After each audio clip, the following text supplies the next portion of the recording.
Good afternoon and welcome to the Greatest Salesman Show. This is episode number 16, I believe. I could not be more thrilled to welcome you on this Wisdom Wednesday. My name is Dan McCormick, the ambassador for the Og Mandino Company, the host of the Greatest Salesman podcast. We're live on Facebook. We're live on YouTube. If you're new to the show, we love your live comments, live feedback, questions, comments, your relationship with John Solleder, my amazing greatest salesperson of the week. It's Wisdom Wednesday. It's 2 p.m. Pacific time. We want to welcome people no matter where you're joining us across the globe. Please do not hesitate to comment. Don't hesitate to review the show. If you're going to pick us up later, whether it's 6 days, 6 months, or 6 years from now on a podcast, we love your review. We love your shares, and we love you liking the Facebook page as well. And we will really look forward to having a terrific show here today. It has been an unbelievable journey for me.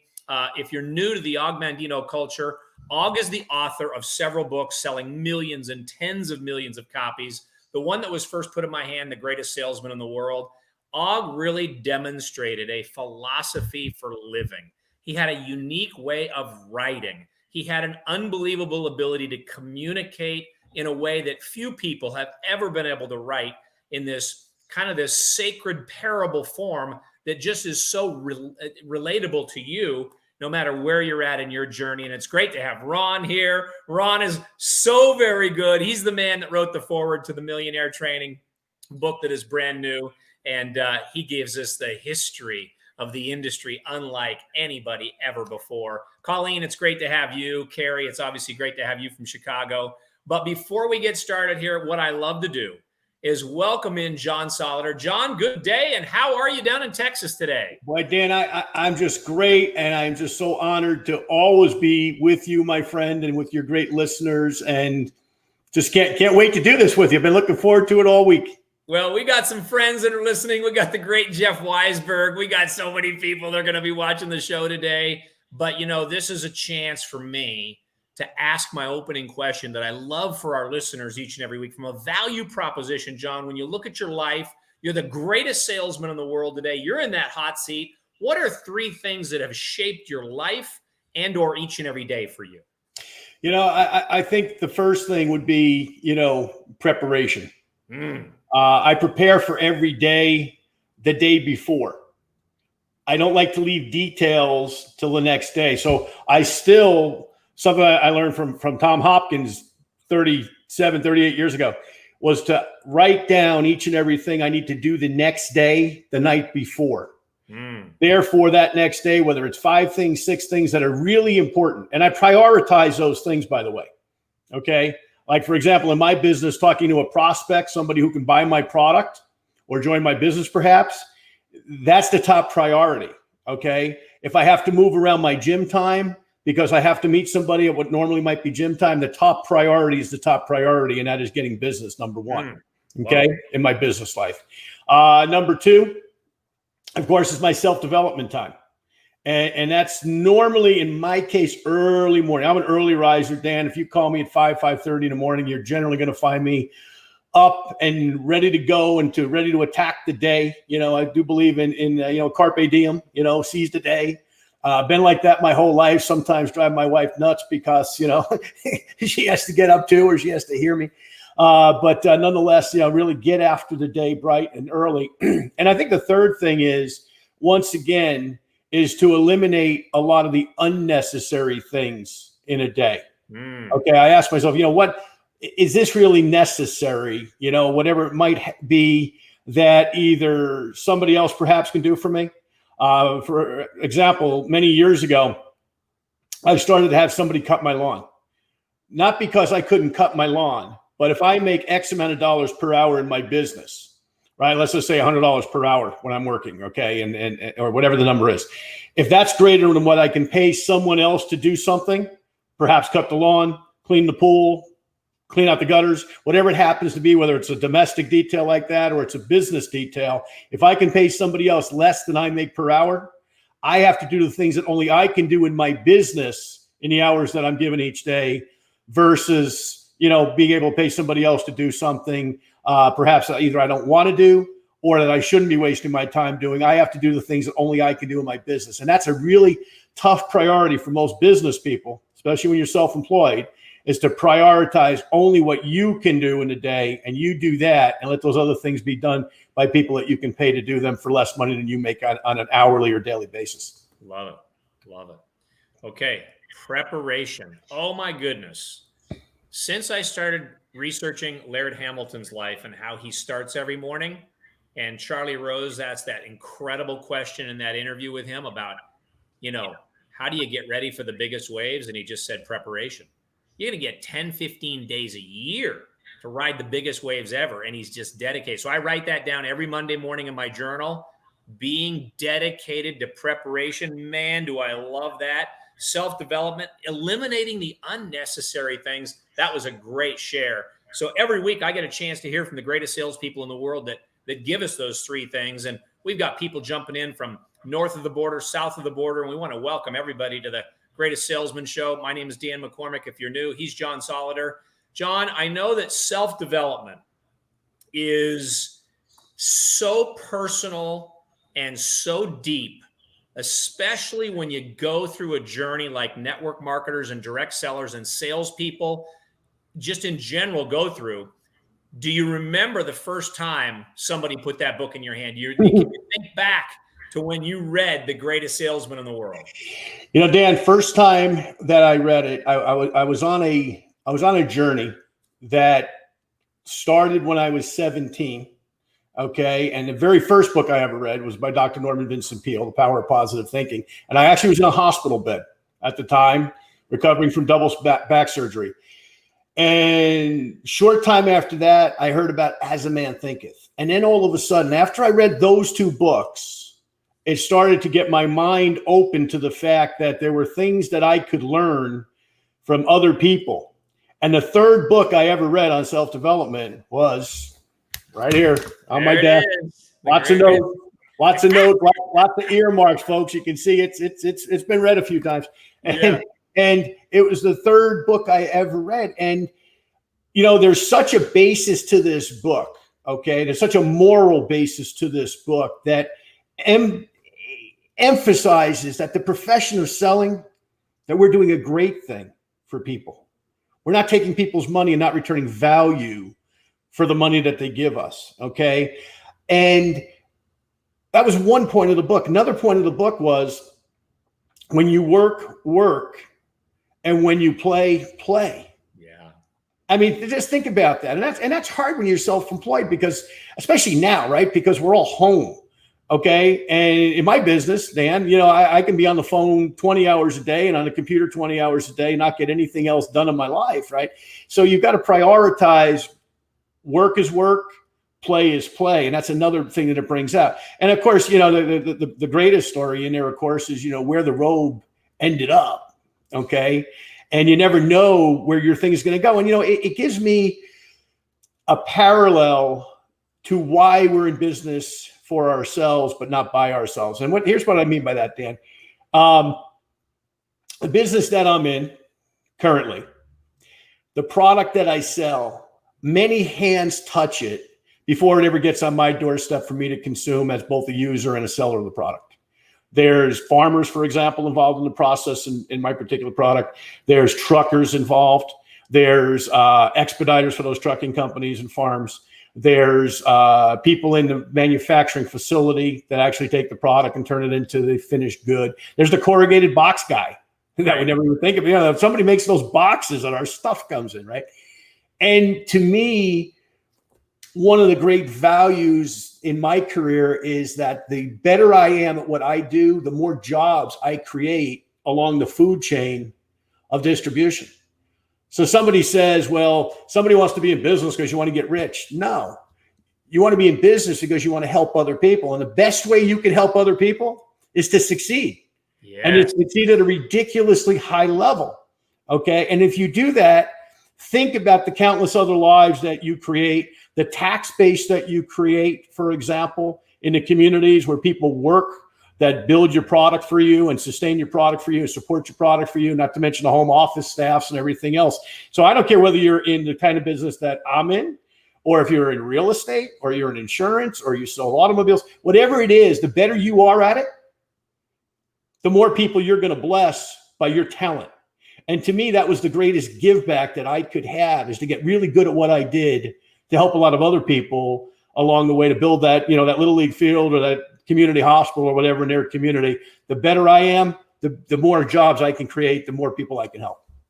I want to put Foster's comment back up on the screen because he's got a picture of your book right there, and it's Leave Nothing to Chance. I told you when I was on your book launch Zoom broadcast across the globe that I absolutely love the title because you and Foster talk about 15 principles for success. We talked about the word principles, and I want to just encourage everybody, don't just buy a copy of Foster and John's book. Buy all of their books. I think you've done 3 or 4 books, John. You've got Leave Nothing to Chance. Just I think was released in the last month. Isn't that right? Yeah, 2 weeks ago. 2 weeks ago. It's fantastic what you've done, the principles that you share. And I love also how you tie, and by the way, you can go to Amazon and pick up John and Foster's book, Leave Nothing to Chance. I just love, love, love the title because that's life. We don't want to leave anything to chance. And it's like you said with Og, when you're in the marketplace, you focus on being in the marketplace. When you're in your home, you focus on being in your home. That was a challenge for me. I'll be honest. I will be totally honest. And it's great to have Ron's unbelievable comments that John is on en fuego, right? It's great to have Des here and Henrietta and Sharon and so many people that are joining us here today. And again, he's John Solleder. He's the author of Leave Nothing to Chance with Foster. You can go to Amazon and pick up some books and increase your study on the industry of direct selling and network marketing. I wonder if we could go for a minute to the comment when we were chatting perhaps behind the stage here earlier. When you reread, I always ask people to reread The Greatest Salesman in the World. What scroll struck you? There's any of them that guys like you and I and probably a lot of your listeners could get on here and talk about any one of them for hours. Yeah. Okay. But it's funny because it's even right in the cover of the book. Okay. And it's scroll 3. Yeah. And scroll 3. And I want to quote it directly. Please do. Very simple, but I will persist until I succeed. I will persist until I succeed. Dan, those words to me are Churchillian in nature. Those are the kind of words that Winston Churchill used during the most dark time in his nation's history and the world's history, perhaps, to galvanize his people. And you go back to Leave Nothing to Chance. Conceptually, it's in life to leave nothing to chance. Don't take any chances. Prepare, prepare, prepare. Churchill would love the statement, I will persist until I succeed. I could see him saying that. Yeah. Okay. And taking that brilliant concept that Og wrote and applying it to words like, we're going to take the English language and galvanize it and send it into battle. When people are hiding out in locomotive stations at night because they're being bombed by their enemy, when people have a glass of water per day to do all their bodily functions on, you better come up with the right words. You better leave nothing to chance. Yeah. In the preparation of those words. And Churchill, to that point, persisted to the point where every speech he poured over every word for an hour, at least per word.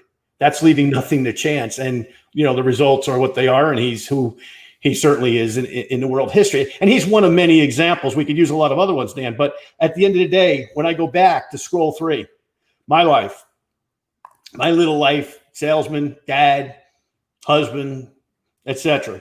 Okay. I will persist until I succeed. That would summarize my life. I was not very talented at anything growing up. I was not very talented at business when I started.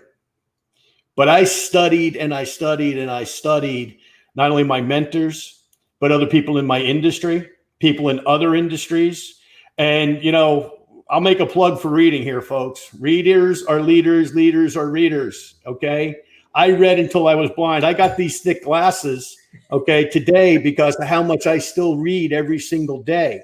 last week I counted up. This is crazy. I was reading 7 different books at a time last week. Okay. And I believe that my life, okay, whatever success that I've had, okay, and I've been blessed to have some good success, is a result of the books that I read. Yeah. Charlie Tremendous Jones, whose daughter, Dr. Tracy Jones, my good friend, she's our publisher, Tremendous Leadership. And we talk about her dad all the time, okay? And some of the statements that Charlie used to make about, the next few years, you're going to figure out your life based on the books that you read, okay? Well, what if you're not reading any? Start somewhere. You start with my book if you want. Start with my old book, Moving Up, which isn't that old. It was less than a year ago. Right. Start with our friend Larry Thompson's new book. Start with any of Og's books, okay? All of Og's books. Get them, read them, okay? Read the classics, okay? All the knowledge you're ever going to need is there, okay? Jim Rohn, wow. Anything that Jim ever wrote, The Seasons of Life changed my life. It made me understand that everything was a season. That's biblical in nature. But at the end of the day, it's practical in life when you get to 59 that you realize, man, I've been through some seasons and they haven't all been good. Okay. But if you persist, right? Once again, if you stay the course, the winter will become spring at some point. Spring will become summer at some point. And then you better prepare and leave nothing to chance for the fall and the winter. At the end of every dry desert, green grass grows. That's Og's voice. I just love those words. You said it so well. We're in scroll number 3 talking about, like John said, we could really talk about any of the scrolls, but it's always interesting to see at this stage of life for John, the greatest salesman in the world, selling millions and millions of dollars of products specifically for the immune system. Correct me if I'm wrong there, John. Mm-hmm. And you've changed people's lives from a paradigm of here, because you can see that as I go back to look at your 3 things from the opening question, preparation and self-development, and you just went on a little bit there and quoted from so many different authors. And so it's like I always say, you don't read a book, you study it. You read a magazine, you throw it away. You read the newspaper, you throw it away. But you study the great wisdom literature like Leave Nothing to Chance, like The Greatest Salesman, like The Greatest Secret. You're going to study Great Lives and Millionaire Training that you're featured in, that I'm featured in, that Ron Henley, who's making several comments, is featured in. So, Dean, thank you very much for pointing us back to that scroll, because I actually got the cardstock version out, John, of what you were quoting from there. And I just love that so very much. I will persist until I succeed. When did you find until was most difficult? What was a real rough patch? How did you get through it, if you will? On a personal level, the most difficult time in my life was roughly 18 years ago. Our first biological child, okay, I had an adopted daughter, my wife's daughter, I adopted when she was 7. And we decided to create a family, okay, and get married, all that. And we conceived a beautiful little girl named Alice Diane. And unfortunately, 8 months into the pregnancy, right on New Year's Eve, it was that she passed away. And if you want to question your faith, and you want to question your personal self-development, and I don't wish this on anybody on this call or any human being for this matter, is when you lose a child. There's no worse moment. You can't summarize it. They're supposed to bury us, Dan, not the other way around, right? Yeah. And I went through that. And matter of fact, in Leave Nothing to Chance, I even talked about it a little bit. It's the first time in 18 years I've been able to talk about it. Okay, the first time I'm talking about it publicly is with you right now. How did that affect me? It made me question everything from my faith in God, okay, to all the self-development, all the old books, all the Jim Rohn books, all the other guys' books that I'd read, okay, Dr. Norman Vincent Peale, pastor himself. And you start questioning, you start saying like, wow, this is crazy. I've done everything right. I've paid my taxes on time. I've always worked hard. I've always shown up for work. I've always given, a fair day's work for a fair day's pay, right? I mean, done everything right. And that's when the words, okay, about persistency set in. Because now it's not about desire when you're going through something like that. It's about persistency. It's like, look, I thought of something, Book of Ecclesiastes applied to, of course, the seasons of life, which Jim told me himself. And when I met Jim, the only time I ever really spent time with him, he shared the story of that, how it was kind of conceived in a church service that he took notes at. And if you know Jim Rohn, he was always taking notes, right? But anyway, those things started to hit me. And ironically, 1 year later to the day, my son arrived 3 weeks early. So God had a sense of humor. At the same time, I never lost my faith. I went through some dark times. I went through some questioning periods, but I never lost my faith, number one. And number two, I never lost that self-development. And if anything, I poured myself more into my self-development program, reading from all of the masters, okay, at that time, because I knew, here's what I knew. And I've been told this by a number of people, Dan, that are very successful like yourself. This stuff's easier to talk about than it is to live. Yeah. When we're talking about other people's lives, boy, it's easy to give information. We're talking about Winston Churchill. You and I never knew the guy. We can read the history books, certainly, or Abraham Lincoln, or whoever you want to talk about. But when it's your life and your family and your circumstance, do you really believe this stuff? And I can tell you emphatically that I do. Okay. That the seasons do pass. Okay. That if you read this book, okay, and you metabolize this book, okay, there is so much in this little book in the 2 hours it takes to read it that you do need to read it over and over again, because there's just so much in here in the scrolls, and there's nothing that he missed in the scrolls. And I think one other point, Dan, I do want to make about this book and the Greatest Salesman concept is mentorship. If you think about that relationship, right? The old successful salesman and the young successful salesman wanting to be successful, and the road that the young salesman travels on. Okay, figuratively and otherwise, right? We really did travel on the road. Wow. It's what our lives are supposed to be about, is taking what we learn of value, eliminate all the junk, what we learn of value that we pass along to the next generation. That's really our role on this planet, is to create a next generation that's better than the generation that we had. And frankly, the tools, including everything Og ever wrote, should be part of that toolbox to prepare yourself for your life and to give that to your kids and your distributors or your salespeople or the other people that you touch in your life. Okay. I've shared, by the way, I do a little bit of coaching, sports coaching, and I've actually shared, obviously, our books, but this book with a number of young athletes. Yeah. If they read the book and come back to me, tell me what you learned. And you know what the number one thing they come back with is mentorship. Interesting. 17, 18-year-old kids come back. I kind of got the mentorship thing here. They actually pointed it out to me, one of the young guys I work with. So huge. Every concept in there is a concept that you can build a business on, and more importantly, build a life on. Well, there's a lot to unpack in those last 10 minutes. And I just want to welcome everybody that's joining us. He's the greatest salesman in the world. He's John Solleder, the author of Leave Nothing to Chance with Foster Owusu. Did I say it correctly, John? Yes, you did. Foster and John have put together an amazing book called The 15 Principles for Success. If you're new to the Og Mandino culture, one of the things that I can leave with you today is an amazing gift on behalf of the Og Mandino Company. The ability to take what you're reading and what you're learning and literally go to our habitfinder.com/podcast, and you'll be able to take the assessment.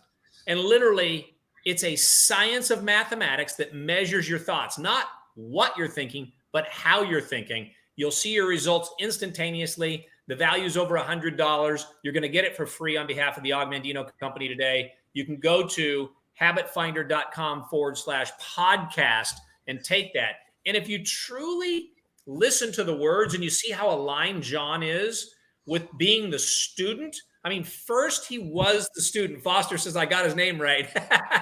Thanks, Foster. If you truly are aligned with these things, preparation, self-development, and I love the eliminate, What can I eliminate that is not getting, what is not the highest productive use of my time right now? Eliminate it, right? And so there's a lot to unpack in what you said. And what comes to mind is I will be the master of my emotions. Og Scroll. And you talked about I will persist until I succeed. And so Og goes on in a future scroll to say, I will be the master of my emotions. And when you're going down that road, the young salesman, the doors are closing. You don't feel like you're quite there. And you have to become the master of your emotions, John.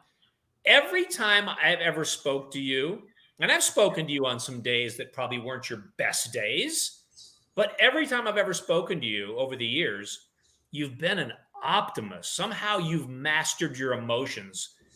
Can you kind of put your finger on that? Is it the self-development, the Jim Rohn, the stories, the parables, etc.? It's not only the self-development, but I study history a great deal. Yeah.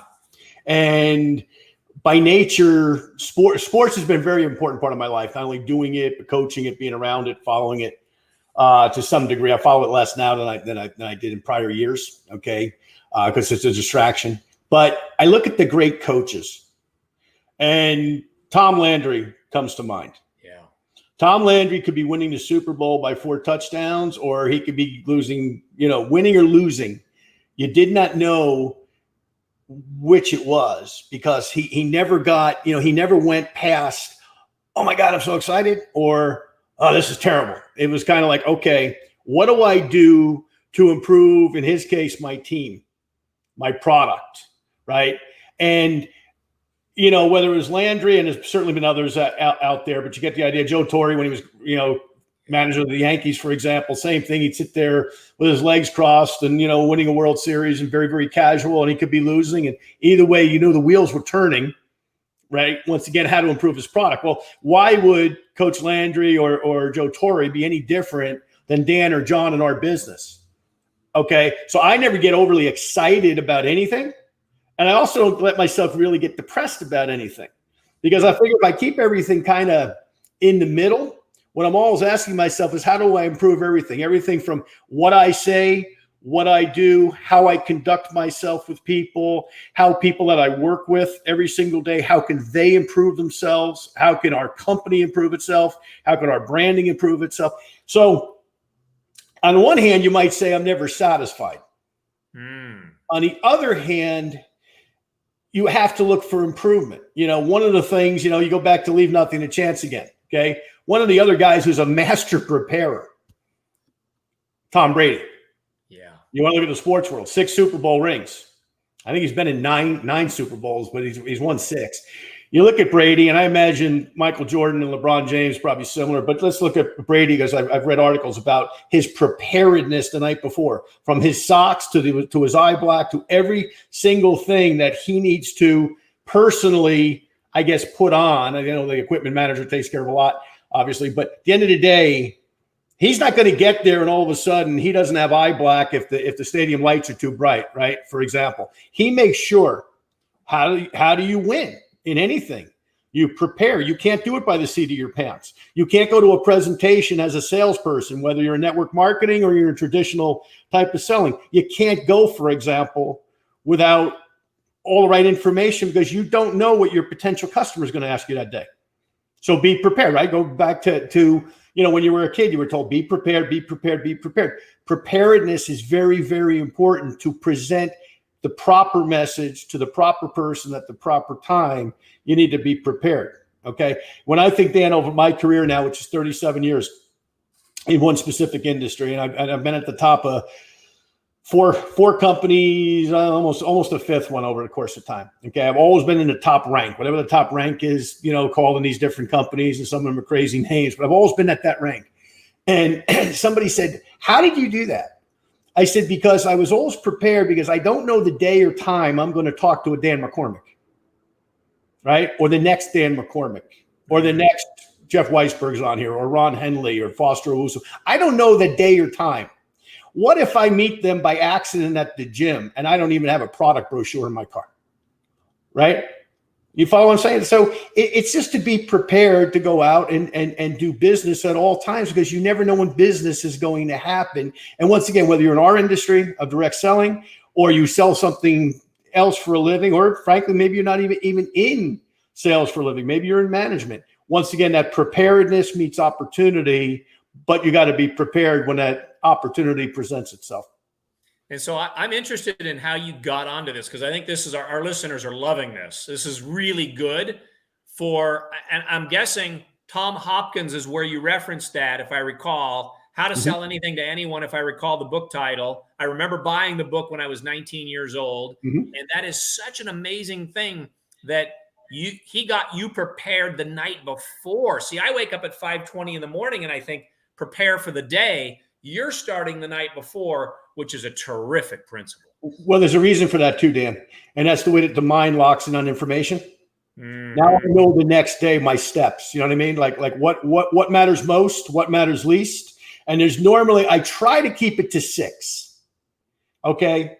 And I don't know whether Tom told me that or not, because it's so long ago. But if you have 47 things, you're not getting them done. 6 is manageable for me at this stage of my life, where I know I can knock out 6 things in a day, okay, pretty effectively. If I can do that, that's 42 times in a week that I knock out those things. That's 160 plus times a month, okay, and that's several thousand times a year. Well, if I get that much done in a year, I've had a successful year, certainly business-wise. And, so once again, it's that. And I still have little cards, by the way, that I make out sometimes. I'll just write it down on the card. Sometimes I put it in my phone now. I'm getting a little bit more technologically savvy in my old age. But for the most part, I still write stuff down, because I never trust my memory. And you can't, okay? What if, whatever business you're in, what if today was the day you were going to call the next Dan McCormick? And you forgot and the guy said, hey, I have lunch hour from 12 to 1. Call me anytime between 12 and 1. And you forgot to call him. Well, what kind of impression you think that other guy has of you? That A, he's not that important because you didn't call him on time when he asked you to call him. Number 2, that you must be a space cadet because you can't even remember to make one phone call. How's he going to do business with you? And thirdly, what if I get in a business, okay, like network marketing, for example, where that guy's going to be working with other people and he needs to trust you that if he asks you to do something to help him build his enterprise, that you're going to do it. Follow? So once again, am I going to take that risk? No, I'm going to write it down in big block letters or yellow sticky notes. And I'm just not going to take the chance of messing up something that I don't know what the outcome could be, but I'm going to count on a positive one always. Yeah. But I'm not going to take that chance. I'm going to leave nothing to chance once again. And that title comes up. It's amazing how many times that title comes up. So yeah, it is a good title. I agree. That is so good. I'm kind of thinking about Ron Henley's comment here as he put the scroll up on the screen there. And I'm thinking now I understand a little bit more about your thoughts, where you don't get overly excited. You gave the Joe Torre, the Tom Landry, etc. And Og says, if I become overconfident, I'll recall my failures. If I overindulge, I'll think of past hungers. If I feel complacency, I'll remember my competition. And he goes on. And so I really like that scroll for our listeners based on what I'm hearing you say. I will be the master of my emotions. Think about that word, mastering your emotions. That was Tom Landry. That was Joe Torre. I mean, those guys, they mastered those emotions. And that's what we need to do in the world of sales. And we think about just how low those emotions got for Hafid at the beginning of the book when he's coming back and he thinks he's a failure. He didn't sell the robe. And if you're not familiar with the story, I encourage you to get a copy of The Greatest Salesman in the World. Don't read it, study it, and make the scrolls a lifetime study. If you're new with us, you can go to the incredible site, habitfinder.com/podcast, take the free assessment, and you will be able to measure those thoughts and see if they're aligned with the teachings of the principles of Leave Nothing to Chance by John and Anna Foster, rather. And so, Tom, it's great to have you in the house, and it's great to have Fafita in the house, and Ed, and so many people, Carrie. But, it's just a thrill to have you, John. I know that your journey is filled with a lot of successes today. And I wonder how your maintenance and or your thought processes might be different today, knowing that you're not going to have to worry about the meal next week, next month, or next year, or the house payment or the car payment or the college education. But how do you approach each and every day with that same intensity now? You know, number one, I feel like I have a responsibility to the people that I work with. Wow. I hope somebody writes that in the column. That is so good. I feel that way. I feel like I have a responsibility as well. I love those words. Everybody say it again, John. I feel like I have a responsibility to the people that I work with. And I do. Yeah. They're the reason I have all the things you just mentioned there is my sales force. Okay. And I'm very, very committed to their success. And the ones that I work with, they'll tell you, like, you know, whether it's calls, whether it's three-way calls, whatever it is that they need, I will make myself available. Okay. Because they're the reason, you know, nobody succeeds alone, frankly. And because nobody succeeds alone, I get that they're the reason why I get to be on a great show like this and get to write great books and get to do all the wonderful things I get to do because of them.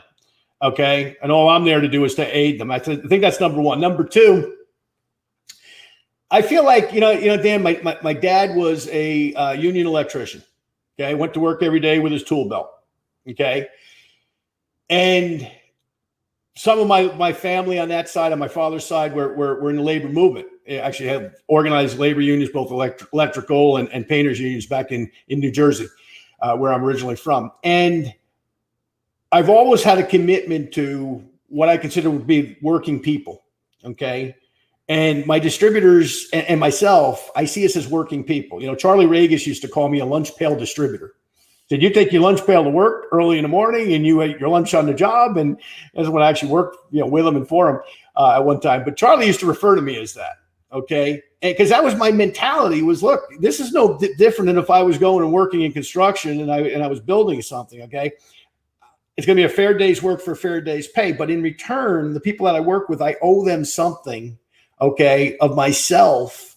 And I am invested in their business in terms of my time and what I've learned over 37 plus years now from, you know, many, many, many sources. Okay. Especially the School of Hard Knocks. So I feel like I owe them. Okay. In that respect. But the other part of that is going back to my roots. Okay. Job creation.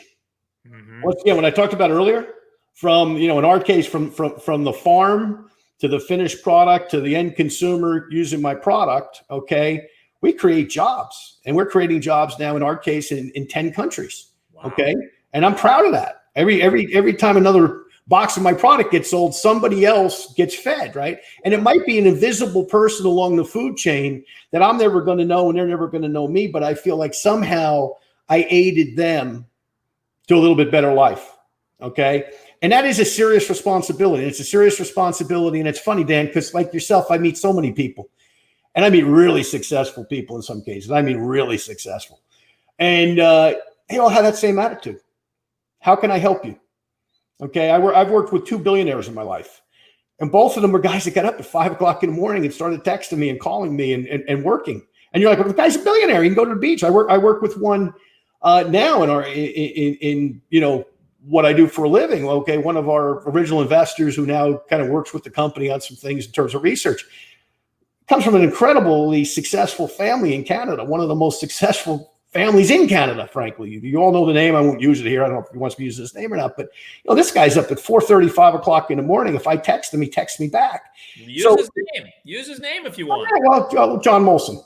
John Molson. Yeah. John Molson. Okay. Oh, yeah. And it works incredibly hard because he's passionate about what he's doing. It's not necessarily the end result of I get a amount of money for this. It's creating value. It's something Rohn used to talk about, right? Creating value in the marketplace. I could hear the words, right? Ron Henley's head is hurting right now with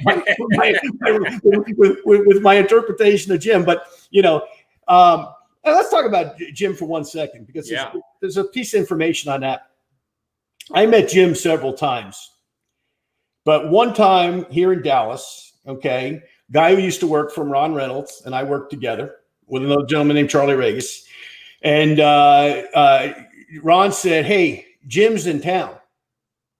He was coming down to do a seminar. I don't remember whether it was for Herbalife or whether it was for his regular, speaking business. Right. Anyway, so he says, would you like to have lunch with him? I mean, like to have lunch with Jim Rohn. I mean, like if the guy wants me to wash his car during lunch, I'll do it to talk to Jim Rohn. I mean, come on. So we went to a restaurant here down on Spring Valley in Richardson, and we had a great lunch. And during that lunch was very interesting because Jim looked at all three of us and he said, gentlemen, I see a problem. Jim Rohn tells you there's a problem. He said, I'm talking and we're having a great conversation and there's nobody taking notes. And he looked at the two other guys who were a little bit older, well, quite a bit older than me. And he said, these guys, they know better, but they're not doing it. You could still be saved. I was about 35 at the time. I ran out to my car, okay, to get a blank book, and I came back to make my note. I'm thinking to myself, I'm sitting with Jim Rohn, and I'm not taking notes. People pay thousands of dollars to listen to Jim. I'm sitting there having lunch with the guy, and I'm not taking notes. What is wrong with me? He was absolutely right, and that lesson stuck with me. And since then, I have been voracious when it comes to note taking. Okay, I showed our friend Larry Thompson a couple years ago one of my notebooks of a thing that he did on his El Paso story for my company. I invited him into one of our conventions, and he shared his El Paso story. And I showed him my notes, and I kept them. Okay, and I kept Jim's notes, and I kept notes from when I met Bobby DePew, and I kept notes. I got notes on Dan McCormick from when you and I spoke at a thing together here in Dallas a few years ago. Yes. Okay.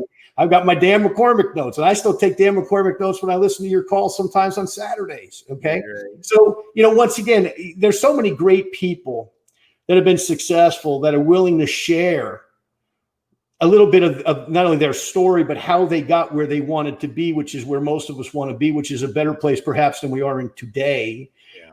And because of that, take the notes, read the books. Okay. It's your life. It's your future. It's your family's future.